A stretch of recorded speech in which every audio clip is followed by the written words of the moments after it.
Père et du Fils et du Saint-Esprit. Amen. Seigneur notre Dieu, par l'illumination de l'Esprit Saint, tu as instruit les cœurs de tes fidèles. Rends-nous dociles à ton esprit pour apprécier ce qui est juste et donne-nous toujours le réconfort de sa présence par le Christ notre Seigneur. Évangile de Jésus-Christ selon Saint Jean. En ce temps-là, Jésus déclara, « Amen, Amen, je vous le dis.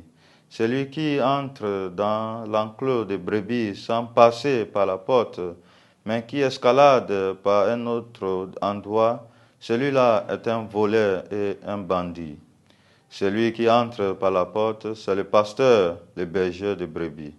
Le portier lui ouvre et les brebis écoutent sa voix. Ces brebis, à lui, il les appelle chacune par son nom et il les fait sortir. Quand il a poussé dehors toutes les siens, il marche à leur tête et les brebis les suivent, car elles connaissent sa voix. Jamais elles ne suivront un étranger, mais elles s'enfuiront loin de lui, car elles ne connaissent pas la voix des étrangers. Jésus employa cette image pour adresser aux pharisiens, mais eux ne comprirent pas de quoi il leur parlait. C'est pourquoi Jésus reprit la parole. Amen, Amen, je vous le dis. Moi, je suis la porte des brebis. Tous ceux qui sont venus avant moi sont des voleurs et des bandits. Mais les brebis ne les ont pas écoutés. Moi, je suis la porte. Si quelqu'un entre en passant par moi, il sera sauvé. Il pourra entrer, il pourra sortir et trouver un pâturage. Le voleur ne vient que pour voler, égorger, faire périr. Moi, je suis venu pour que les brebis aient la vie en abondance. Acclamons la parole de Dieu.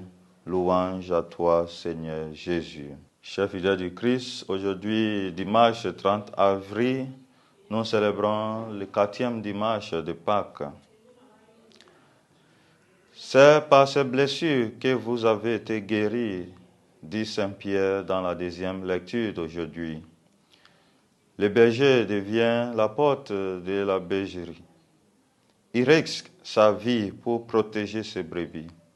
Le prédateur cible le berger qui garde le brebis comme une porte.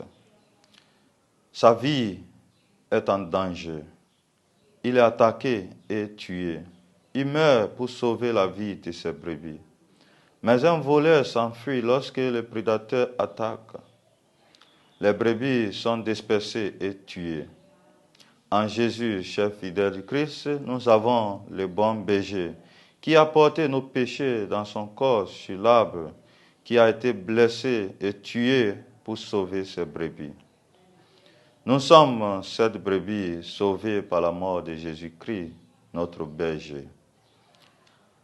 Chers fidèles du Christ, à notre tour, nous sommes appelés de suivre le bon exemple de ce bon berger pour devenir, pour ceux qui nous entourent, de bons bergers à la suite du Christ, pour être de bons exemples à la suite du Christ.